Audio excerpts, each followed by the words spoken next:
Welcome back to our channel. In today's video, we will show you how to enable the Slide to Shutdown feature in Windows 10. This handy feature allows you to quickly shut down your computer with a simple slide gesture. Let's get started. Step 1. Right-click on your desktop and select New, followed by Shortcut from the context menu.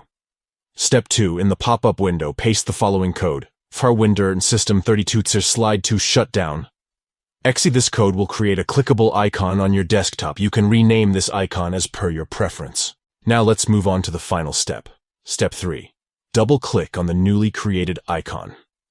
A shadow will appear on the screen, which you can drag down to the bottom to initiate the shutdown process. And that's it. You have successfully enabled the Slide to Shutdown feature in Windows 10. Enabling this feature provides a convenient way to shut down your computer, especially if you prefer using gestures over traditional methods. We hope you found this tutorial helpful.